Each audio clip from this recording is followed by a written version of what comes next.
Okay mga kapatid, nandito na naman po tayo sa isang reaction video. May panonoodin na naman po tayo galing ito sa ating Kabayan News PH. Ano bang meron sa balitang ito? Breaking news, ito ang title. Supreme Court Escudero nagdesisyon na. VP Sara Duterte good news matapos Senado pumalag sa Kamara. Yan mga kapatid ang ating panonoodin na galing po sa ating Kabayan News PH at bibigyan po natin ng reaksyon at opinion. Kayo din mga kaibigan, kasali kayo rito sa comment section. Pag-usapan din natin. Simulan na po natin ang panonood. Oh my God, we'll be back again.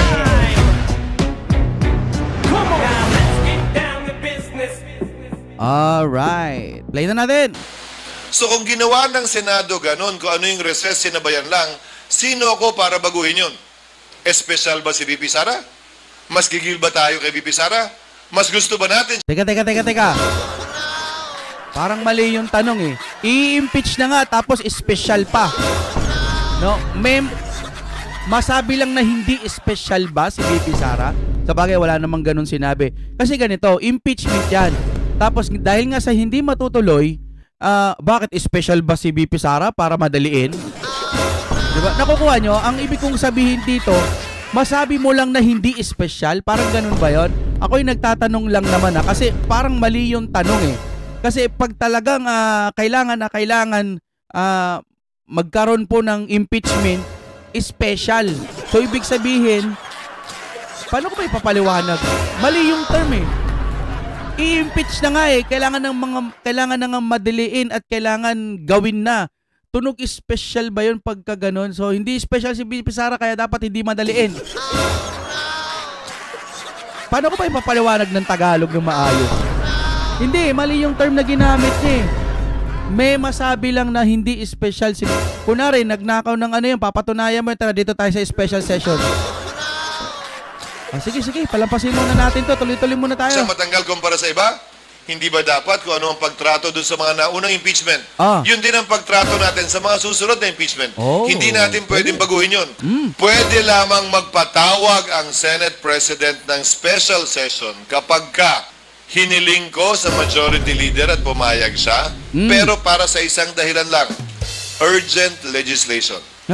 Ang impeachment ay hindi urgent legislation. Ayun. Mga kabayan. Ayan na, nagsalita na po ang ating Escudero. Hindi pala yan kailangan yung maging mamadaliin eh.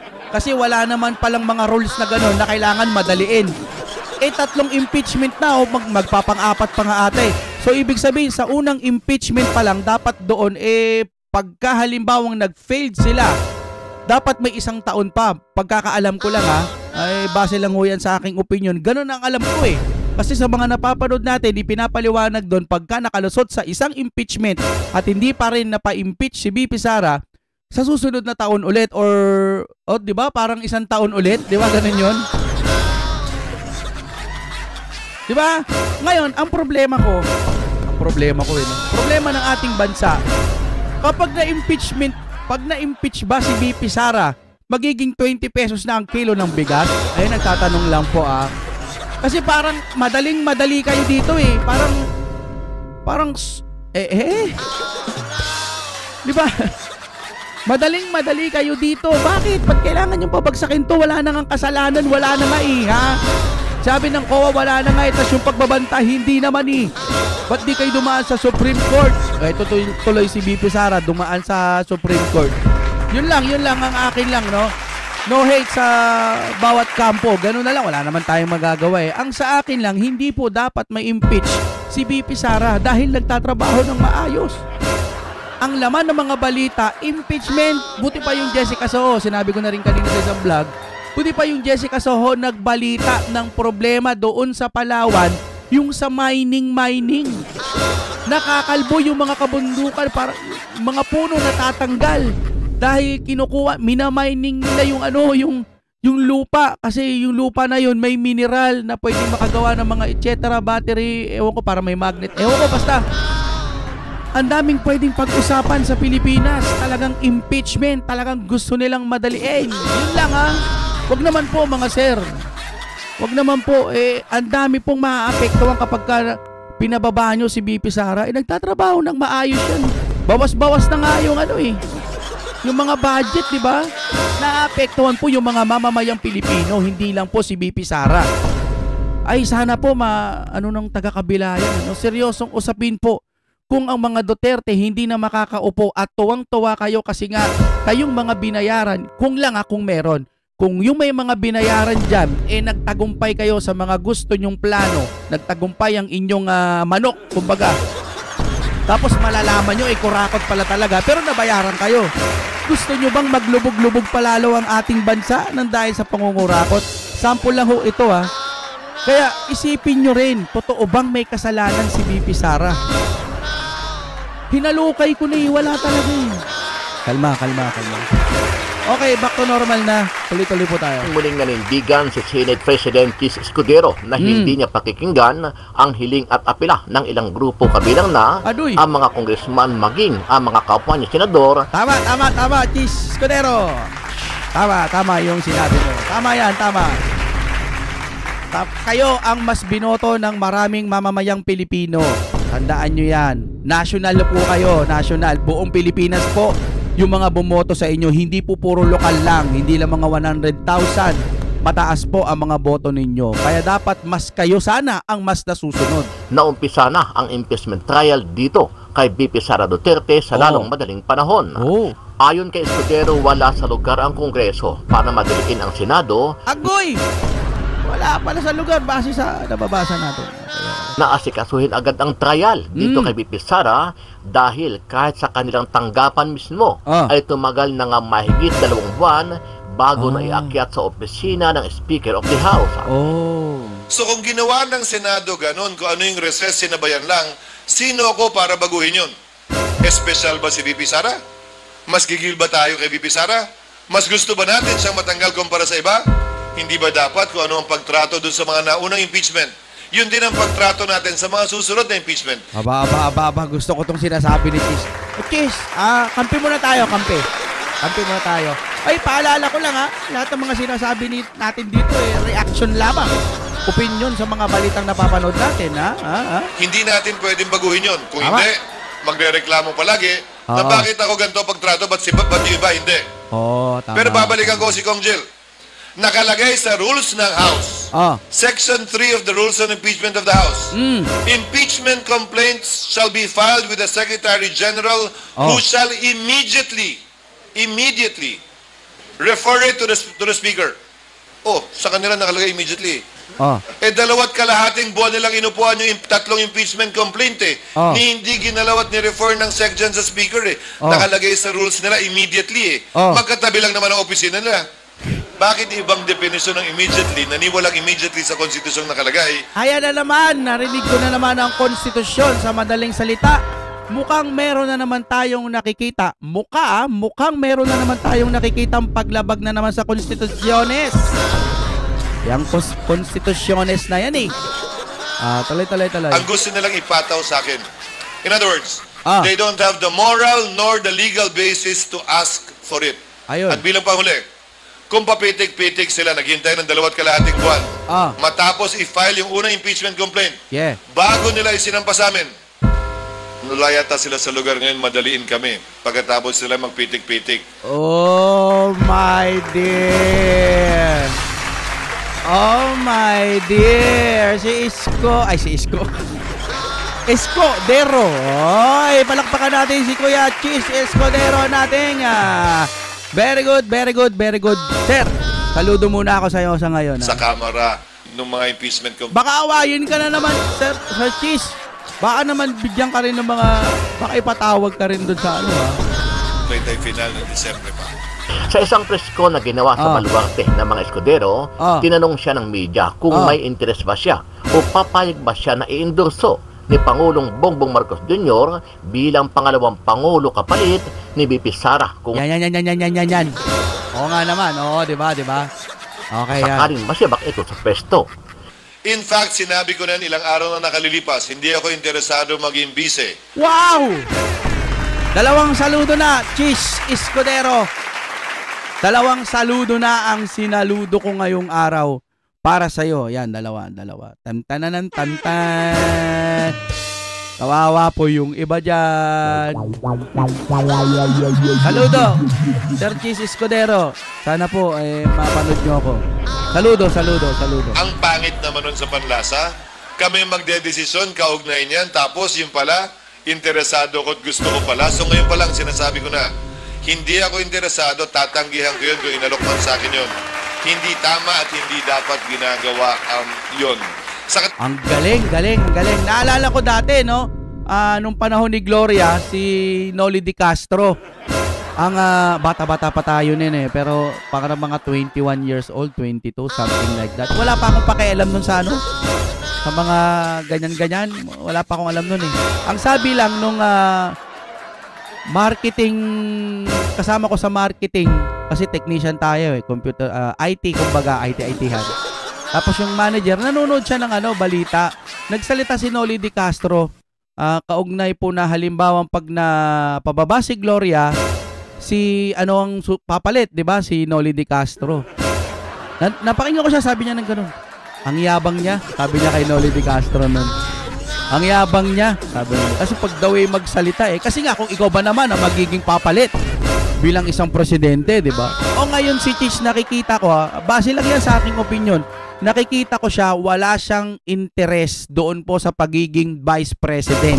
No, hindi siya yung mayabang na parang magsasalita, na parang pinaparamdam niya gusto niya rin yung pwesto, no. Yan. Bumabase lang ako sa ngayon, kay Cheese Escudero. Ibig sabihin, hindi siya interesado sa pangyarihan ng kung hindi siya interesado, sino yung interesado? Ba't gusto pa bagsakin si BP Sara? Sinong interesado kaya? Tuloy muna tayo. Sa parte ng Kamara, siguro dapat ganun din, di ba? Kasi pipili nga mula sa Kongreso Hindi naman din siguro dapat konsiderahin yan nung mga pumirma at nung mga nagsusulong nito. Dahil baka mamaya masabihan sila na ito lamang pala ang interes at gusto nila, kaya nila ginawa ito. Kasi mga kapatid, pag napabagsak si BP Sara, tuloy pa rin naman yung mga mining doon sa Palawan na nakakalbo na yung mga kabundukan. Tuloy pa rin, mahihirap pa rin mga Pilipino, mataas pa rin po ang mga bilihin, di ba? Ayon pa kay Escudero, wala na rin siyang balak tumakbo pa sa 2028 eleksyon sa kahit anumang posisyon sa gobyerno. Aniya mahigit 30 taon na siya na nanunungkulan bilang politiko, kaya gusto na rin niya magpahinga dito para naman sa kanyang sarili at pamilya. Kaugnay ng pagtakbo sa 2028, wala rin akong balak, sa totoo lang. Mas gusto ko, pinag-uusapan namin yan ng asawa ko at kapatid at pamilya, ang mas direksyon ko pagkatapos ng term ko ng 2028, bagaman pwede pa ako mag-re-elect ng isa pang termino bilang senador. Mas mabigat sa akin ngayon ay magpahinga na at hayaan naman yung iba na tumakbo doon. Bakit? By 2028, 119 million na ang Pilipino. Hindi lang naman ako pwedeng gumawa ng tungkulin ng isa sa 24 na senador. Sa 109 milyon, tiyak ko meron, baka nga mas magaling at mas masipag pa kaysa sa akin, ang pwedeng pumuno sa anumang iiwanang kong pwesto kung mapagpasahan kong hindi na tumakbo muli sa 2028. Sa huli, sinabi ni Escudero na hindi kinatatakutan ng impeachment at dapat itong harapin ng kahit sinong matataas na opisyal ng gobyerno dahil ito ay legal at payapang proseso para managot ang isang taong nasasakdal. Pero ang titiyakin ko sa inyo, ang impeachment hindi ito kinakatakutan. Hindi ito tinatakbuhan palayo. Hindi ito rason para hindi kayo makatulog sa gabi. Legal, konstitusyonal at mapayapang proseso ito ng pagpapanagot ng mga abusado sa pwesto. Ayaw ba natin yon? Di ba dapat imbis na takbuhan pala yun, iyayakap yon? Di ba dapat imbis na mawalan tayo ng tulog dahil dito, mas mahimbing dapat ang tulog natin dahil sa akusasyong may pang-abuso ay inaaksyonan ng Senado at ng Kamara. Ano ang masasabi mo dito, kabayan? Sama-sama nating panoorin ang buong video at pakicomment nyo po ang inyong mga reaksyon at sariling opinyon. Alright. Pero bago yan, sa mga hindi pa po nakasubscribe sa ating channel na Kabayan News PH, pakipindot po ang subscribe button at pakiclick na rin ang notification bell para lagi kayong updated sa mga bagong upload natin na legit at napapanahong balita. Marami pong salamat. Naglabas ng kautusan si Senate President Francis Escudero para sa organisasyon ng administrative support ng Senado bilang paghahanda sa impeachment trial ni Vice President Sara Duterte. Batay sa kautusan, agad itong epektibo at mananatili hanggang matapos ang paglilitis o hanggang sa ito ay amyendahan. Sinabi rin ni Escudero na magtitipon ang Senado bilang impeachment court sa June 2. Ngunit may mga senador na naisimulan ito bago pa man ang nasabing petsa. Sa tingin ko, at ito yung pwedeng pakinggan ng mga colleagues namin sa mga argumento ni Senator Coco, posibleng-posible at para sa akin, and I believe para kay Senator Coco, mas desirable at kayang gawin mas maaga sa Hunyo. Or timeline kan pigilin po nindo magiging dalagang kang impeachment. Kasi this past days, kada ko lang naman nagluluwas sa istorya, and they were all quoting you, no? Una ay itong possible start kan impeachment na June 2, pero may nagluwas naman na istorya na possibly after nakansonan ni President Marcos. And then igwa po kinagluwas naman na day po pwede magpapod ki special session, or they pwede talakayin sa special session ang impeachment. But then the latest is naghahalat ka na magpapod si President Marcos in this special session. Ang problema sa kanyan, dakulo na ang eksperto pag-abot sa impeachment. Alagad, initabi ang totoo. July 2024, inapprove ang calendar kang Senado as in Kongreso. Parte kang kalendaryo na iyan, ma-adjourn kami sa February 5 para sa eleksyon. Ma-resume kami June 2 to June 13, 6 session days na sana. Inaprubahan yan kang Senado as in kang Kamara, pinablish sa media, iyo iyan ang kalendaryo kanang Kongreso. Alagad, February 5, 2 hours ang test kami mag-adjourn, final ang impeachment complaint sa Secretary General's Office. Nag-adjourn ng Senado, dahil na tukar ini na impeachment, so ma-resume kami, June 2 na. Dahil magigibot, dahil pwedeng punan, batugan ang impeachment basta recess.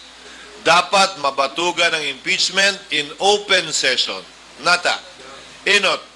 Kaipuhan basahon kan House prosecutors ang impeachment sa plenaryo kan Senado. Ikadua, kaipuhan aprubahan kan plenaryo ang rules of impeachment. Pantulo, kaipuhan in open session magsumpa ang mga senador bilang impeachment judges. Gabos yan dahil pwede gibuhon kun recess. So pag-resume namon, aprubahan ang rules, ma-convene ang court. Kung maaprubahan ang rules, susog sa gusto ko tabi na i-approve sa rules, i-authorize ang Senate President na mag-issue na kisummons, na ano buot sabihin kayan, papasimbago na si Vice President Sara Duterte. Tapos, masimbag man ang prosecutors, magsisirimbagan sinda sa paagikan pleadings. Tapos, ma-schedule kami ki pre-trial. Ano yan? June 2. Pamutang tanan na June 4, mapadara namon ang summons kan VP Sara. 2 days ma-receive niya June 6. 10 days para magsimbag siya from receipt. So June 16 na. Another 10 days ang Kamara para mag-file ki reply. Tibaad mag-file ki rejoinder si VP Sara. Tibaad mag-file ki so rejoinder ang prosecution. Tibaad mag-file kan. Galing ng magbisaya ni Chis, mukhang Bisaya naman din ata siya. Manlain-lain na ad cautela pleading ang parehas na partido. Matatapos yan mas o menos June 30 na tapos na ang term. Kang 12 sa mga senador ta. Alagad ako bilang Senate President, padagos tabian sa kuyang termino hanggang susog sa rules, mailihir at masunod sa kuya at masalida sa kuya kung sasalidahan ako. So, posibleng magamit ang oras na iyon basta sa rules, maliwanag lang tabi ito. Ngayon, pag dumating na yung panahon na yan, medyo na-delay sila kaso election eh. So, yung mga pumirma, medyo sira. No? Ngayon, pagtapos niyan po, naghihiring na, yan na, dire-diretso na, paano po pag nag-failed yung taga-kabila, hindi nila na-impeach si VP Sara, nung unang impeach, di ba? Isang taon daw ang lilipas. Mahihirapan at mahihirapan sila. Ngayon, kapag puro impeachment na lang o pagpapabagsak kay BP Sara ang nakita natin mula umpisa hanggang 2028, mapapatunayan natin sa administrasyon na to na parang wala nang ginawa kundi pabagsakin lang si BP Sara. Sayang po, ang dami sanang mga pwedeng gawing mga project. Kasi dito ka makikilala ng mga tao. Base ho sa aking opinion sa mga napapanood ko, no? Dapat, ito na yung pagkakataon mo Mr. President naming mahal. Ikaw ang presidente, nire-respeto namin yan. Wala na po tayong magagawa. Kung ano man po yung mga sinasabi nila, mahalin nyo yung mga tao sana, no? Kasi yan yung dahilan kaya nakabalik po ang mga Marcos Yung mga boto po nila, nagtiwala po sila lahat sa inyo. Kapag sinabi nila may hair follicle test, magpa-test po tayo kung talagang walang masama. 'Di ba? Di mapapahiya yung mga nagbibintang po sa inyo na gumagamit-gamit daw, 'di ba?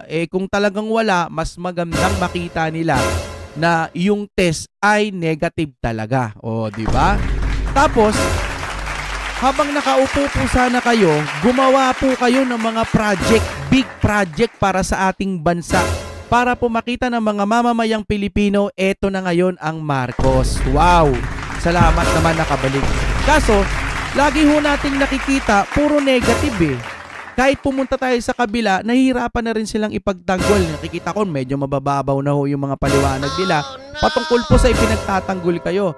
Tapos, kada post nyo po, mas maraming ha-ha-ha na emoticon kaysa dun sa love. Ibig sabihin, sa bawat mga post po, natatawa sila sa inyo.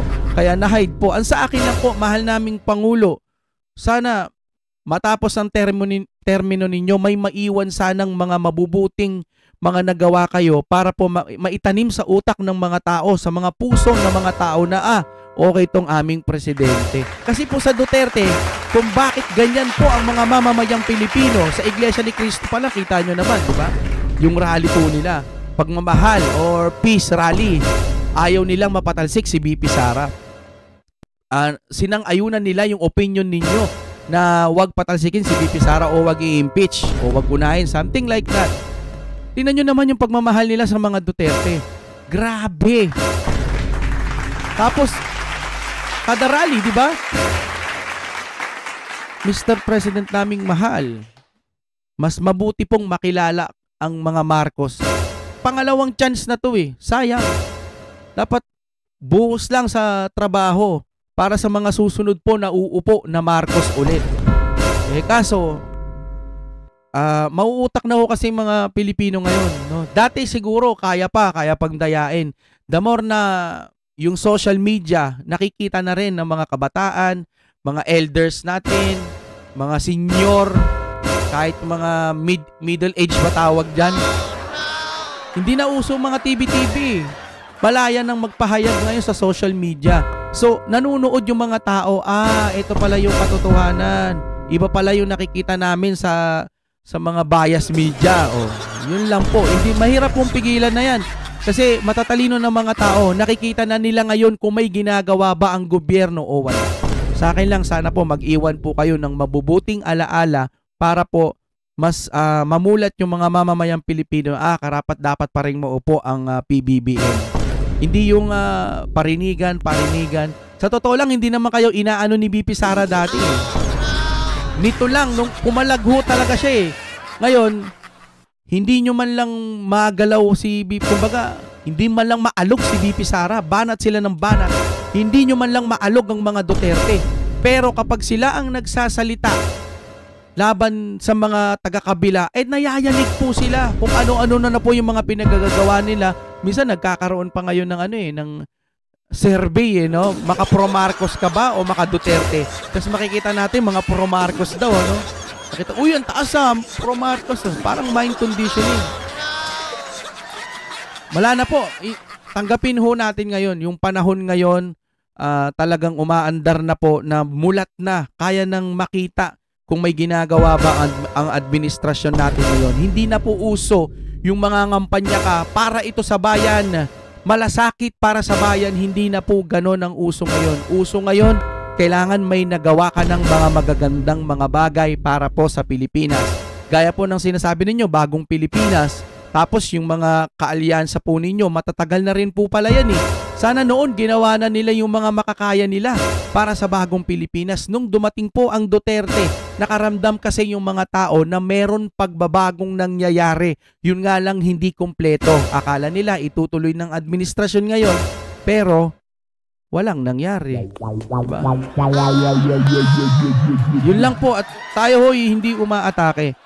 Kung talagang magaganda po ang nagawa ng administrasyon ngayon, suportahan po natin. Pero pag nakikita nyo at hindi nyo na nararamdaman, kayo na po ang bahalang magdesisyon. Oh my God, we're back again.